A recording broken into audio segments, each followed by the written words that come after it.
ظالم چیل۔ ایک جنگل میں ایک چیل رہا کرتی تھی۔ چیل بہت زیادہ بوڑھی تھی اور خود سے شکار نہیں کر سکتی تھی۔ یہی وجہ تھی جنگل کے دوسرے پرندے اس کے آس پاس رہا کرتے تھے اور اس کو کھانے کو دے دیا کرتے تھے۔ چیل کو کھانے میں صرف دانہ ملتا تھا۔ اس کا دل تازہ شکار کر کے کھانے کو کرتا تھا، لیکن وہ کسی بھی پرندے کو کچھ نہیں کہہ سکتی تھی۔ میں جب جوان تھی تب روزانہ شکار کر کے تازہ گوشت کھایا کرتی تھی۔ اب میری قسمت میں تازہ اور من پسند کھانا کہاں؟ چیل کے گھونسلے کے پاس کالو کوے کا بھی گھونسلہ تھا۔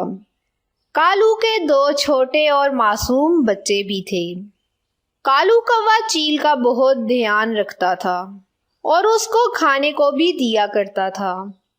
جنگل کے سارے پرندے چیل کے آس پاس رہا کرتے تھے اور خود بھی دانہ کھاتے اور چیل کو بھی دیتے۔ چیل سب پرندوں کو دیکھ کر اپنی قسمت کو کوسا کرتی تھی۔ جنگل میں ایک رانو چڑیا بھی اپنے چھوٹے سے بچے کے ساتھ رہا کرتی تھی۔ ایک دفعہ چیل اپنے گھر کے باہر بیٹھی تھی اور تازہ شکار کا سوچ رہی تھی۔ تبھی رانو چڑیا کا بچہ اڑتا ہوا آیا اور چیل کے سامنے بیٹھ گیا۔ چیل اس کو دیکھ کر بے تاب ہو جاتی ہے اور اس کا شکار کرنے کا سوچتی ہے۔ ارے بیٹا، اچھا ہوا تم آ گئے۔ میرا بہت دل گھبرا رہا تھا۔ کیا تم میرے ساتھ جنگل کے اس پار ندی کے پاس چلو گے؟ میں تازہ ہوا لینا چاہتی ہوں تاکہ میری طبیعت ٹھیک ہو جائے۔ ارے چیل آنٹی، کیوں نہیں، میں ضرور چلوں گا آپ کے ساتھ۔ بس میں اپنی ماں کو بتا کر آ جاتا ہوں کہ میں آپ کے ساتھ جا رہا ہوں۔ ارے بیٹا، ہم ابھی تھوڑی دیر میں آ جائیں گے، میری طبیعت ٹھیک ہو جائے گی۔ نہیں چیل آنٹی، میں اپنی مما کو بتائے بنا کہیں نہیں جاتا، میری مما پریشان ہوں گی۔ یہ کہہ کر رانو کا بیٹا وہاں سے اڑ جاتا ہے اور چیل کا تازہ شکار کا خواب ٹوٹ جاتا ہے۔ رانو کا بیٹا واپس گھر آتا ہے تو اس کی ماں، بیٹا، میں نے کتنی بار سمجھایا ہے، اکیلے گھر سے دور مت جایا کرو، تم میری بات بالکل بھی نہیں مانتے۔ اس جنگل میں بہت خوفناک جانور رہتے ہیں، ہماری جان کو بہت خطرہ ہوتا ہے اور تم ابھی بہت چھوٹے ہو۔ آج چیل آنٹی کی طبیعت ٹھیک نہیں تھی اور وہ مجھے اپنے ساتھ جنگل کے دوسری طرف ندی کے پاس لے کر جانا چاہتی تھی۔ جب میں نے آنٹی کو بولا میں اپنی مما کو بتا کر آتا ہوں تو وہ کہنے لگی کہ ہم ابھی واپس آ جائیں گے۔ بیٹا، میں نے تمہیں کتنی بار منع کیا ہے کہ چیل آنٹی کے پاس اکیلے مت جایا کرو۔ یہ کہہ کر رانو چڑیا کالو کوے کے پاس جاتی ہے اور چیل کی سب باتیں بتا دیتی ہے۔ کالو کوا اور رانو چڑیا جنگل کے دوسرے پرندوں کو بھی چیل کی اس حرکت کا بتا دیتے ہیں اور وہ سب اپنے بچوں کو اکیلے باہر نہیں جانے دیتے۔ ایک دفعہ کالو کوا کہیں کام دوسرے جنگل میں جاتا ہے اور اس کا چھوٹا بیٹا گھر کے باہر اداس بیٹھا ہوتا ہے اور چیل اس کو دیکھ کر شکار کا پلان بناتی ہے۔ ارے بیٹا، کیوں اداس بیٹھے ہو؟ آج تم اپنے بھائی کے ساتھ نہیں کھیل رہے۔ چیل آنٹی، میرا بھائی مجھے بہت تنگ کرتا ہے اور مارتا ہے اور میرے ساتھ کھیلتا بھی نہیں ہے۔ کیا تم اس کو سبق سکھانا چاہتے ہو؟ جی چیل آنٹی، پر وہ تو مجھ سے بڑا ہے، میں کیسے اس کو سبق سکھاؤں گا؟ تم ایسا کرنا، اس کو جنگل کے پار ندی پر لے آنا، ہم وہاں دونوں مل کر اس کو خوب ماریں گے۔ ٹھیک ہے چیل آنٹی، میں اس کو لے آؤں گا۔ یہ کہہ کر کالو کا بیٹا اپنے بھائی کو لے کر چیل کی بتائی ہوئی جگہ پر پہنچ جاتا ہے۔ چیل موقع دیکھتے ہی کالو کے بیٹے پر جھپٹتی ہے اور اس کو مار کر تازہ گوشت کھاتی ہے۔ کالو کا دوسرا بیٹا بہت خوش ہوتا ہے کہ اب اس کو کبھی بھی کوئی نہیں مارے گا۔ جب وہ گھر جانے لگتا ہے تو ارے بے وقوف، تم کہاں جا رہے ہو؟ ادھر آؤ ذرا، تمہارے خون سے بھی اپنی پیاس بجھا لوں۔ یہ کہہ کر چیل دوسرے بچے کو بھی مار ڈالتی ہے اور وہاں سے بھاگ جاتی ہے۔ کالو کوا جب واپس گھر آتا ہے تو اس کے دونوں بچے نہیں ملتے۔ وہ چیل کے گھر جاتا ہے، وہاں چیل بھی نہیں ہوتی۔ کالو کوا گھبرا جاتا ہے اور رانو چڑیا کے گھر جا کر ساری بات بتاتا ہے۔ انکل، میں نے آپ کے دونوں بچوں کو جنگل کے باہر ندی کی طرف جاتے دیکھا تھا۔ کالو کوا اور رانو چڑیا ندی کی طرف جاتے ہیں تو وہاں کالو کے بچوں کے پر پڑے ہوتے ہیں۔ پر دیکھ کر کالو کو سب بات سمجھ آ جاتی ہے کہ اب اس کے بچے واپس نہیں آئیں گے، لیکن اب پچھتاوے کے سوا اور کچھ نہیں رہ گیا تھا۔ تو اس کہانی سے ہمیں یہ سبق ملتا ہے کہ ہمیں بڑوں کی بات ماننی چاہیے۔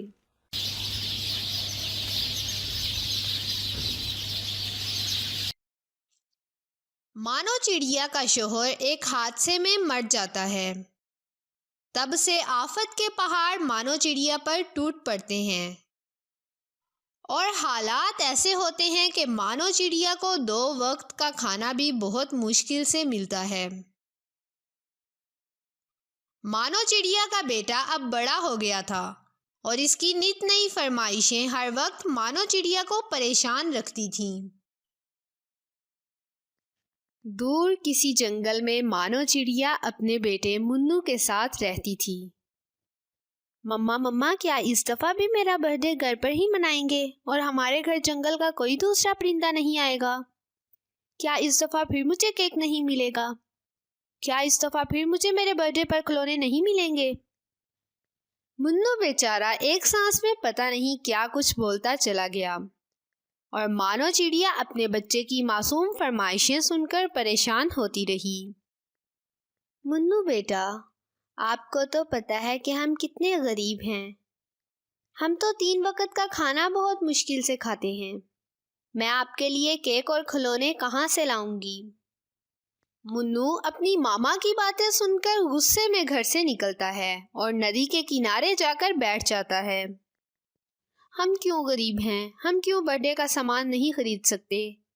کاش ہمارے پاس بھی بہت سے پیسے ہوتے۔ میری مما میرے لیے بہت اچھا سا کیک لاتی اور بہت سے کھلونے لاتی، میں ان کھلونوں سے کھیلتا۔ منو خود سے باتیں کر رہا ہوتا ہے کہ وہاں بھولی کوی اپنے بیٹے کے ساتھ آ جاتی ہے۔ ارے منو، تم یہاں کیا کر رہے ہو؟ اور تمہارا بھی کل برتھ ڈے ہے نا؟ میرا بھی کل برتھ ڈے ہے۔ میرے پاپا میرے لیے ایک بڑا سا کیک لینے گئے ہیں اور کیک کے ساتھ میرے پاپا میرے لیے بہت سے کھلونے لائیں گے۔ گوگے بھائی، جب آپ کے پاپا آپ کے لیے کھلونے لائیں گے تو کیا تم مجھے اپنے کھلونوں سے کھیلنے دو گے؟ مما، کیا منو میری برتھ ڈے پر آ جائے اور وہ میرے کھلونوں سے کھیل لے؟ ہاں منو بیٹا، تم بھی آ جانا ہمارے گھر۔ جنگل کے اور بہت سے پرندے ہوں گے اور وہ سب تحفہ لے کر آئیں گے۔ تم تو غریب ہو، تم کیا تحفہ لاؤ گے؟ ایسا کرنا، تم بنا تحفے کے ہی آ جانا اور کسی سامان کو ہاتھ نہ لگانا، ایک طرف بیٹھ جانا، میں تمہیں بھی کچھ کیک دے دوں گی۔ مانو چڑیا ان تینوں کی باتیں سن رہی ہوتی ہے۔ میں بھی کتنی بد نصیب ہوں نا، میں اپنے بچے کی اتنی سی بھی خواہش پوری نہیں کر سکتی۔ میرے پاس تو اتنے بھی پیسے نہیں ہیں کہ میں اپنے بچے کے لیے ایک چھوٹا سا کھلونا خرید لوں۔ کیک یا دوسرا سامان میں کہاں سے لاؤں گی؟ میں طوطا بھائی سے کہتی ہوں، اگر وہ مجھے کچھ پیسے ادھار دے دیں تو میں بھی اپنے بچے کی برتھ ڈے منا لوں گی، میرا بچہ خوش ہو جائے گا۔ مانو چڑیا طوطے کے پاس جاتی ہے اور سوچ رہی ہوتی ہے کہ طوطا بھائی اگر مجھے پیسے دے دیں گے تو میں ایک پیارا سا کیک لوں گی اور ایک اچھا سا کھلونا لوں گی۔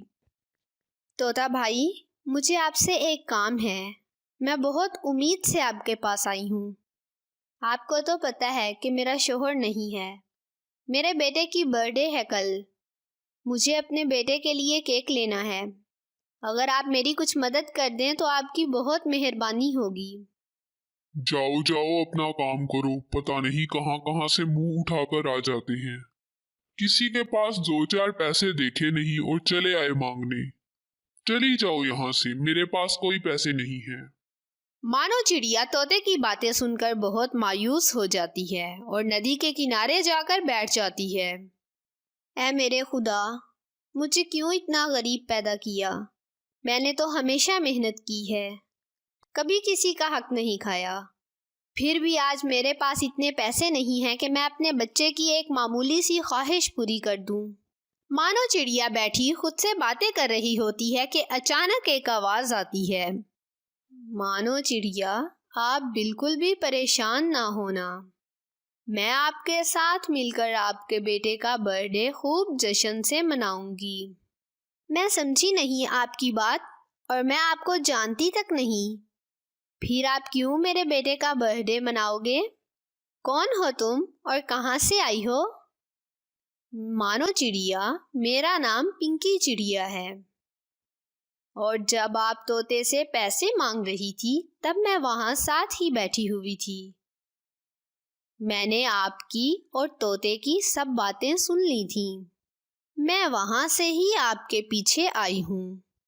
مانو چڑیا، میرے پاس بہت پیسے ہیں، لیکن میرا اس پورے جنگل میں کوئی بھی نہیں ہے۔ جب میں نے آپ کی اور طوطے کی باتیں سنی تو میں نے یہ فیصلہ کیا کہ میں آپ کے ساتھ مل کر آپ کے بیٹے کا برتھ ڈے مناؤں گی۔ پنکی چڑیا، کیا آپ سچ کہہ رہی ہو؟ کیا آپ سچ میں میرے بیٹے کا برتھ ڈے مناؤ گی؟ مجھے تو بالکل بھی یقین نہیں آ رہا۔ مانو چڑیا، اب آپ بے فکر ہو کر اپنے گھر جائیں، میں کل آپ کے گھر کیک اور کھلونے لے کر آؤں گی، پھر ہم سب مل کر آپ کے بیٹے کا برتھ ڈے منائیں گے۔ پھر مانو چڑیا اور پنکی چڑیا وہاں سے چلے جاتے ہیں۔ منو بیٹا، آپ نے اب بالکل بھی اداس نہیں ہونا، کل میں اپنے بیٹے کی برتھ ڈے پر بہت پیارا کیک اور بہت اچھے کھلونے دلواؤں گی۔ مما، کیا آپ سچ کہہ رہی ہیں؟ کیا کل میں بھی اپنی برتھ ڈے مناؤں گا؟ مجھے بھی کھلونے اور کیک ملے گا؟ جی میرے بیٹے، اب آپ نے اداس نہیں ہونا۔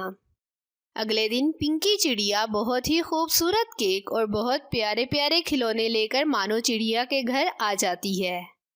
پھر وہ سب مل کر منو کا برتھ ڈے بہت دھوم سے مناتے ہیں، اور منو کی برتھ ڈے میں جنگل کے دوسرے پرندے بھی ہوتے ہیں۔ واہ، مانو نے تو اپنے بیٹے کا برتھ ڈے بہت دھوم سے منایا ہے۔ اس کے پاس تو بالکل بھی پیسے نہیں تھے، پھر یہ سب کیسے کیا اس نے؟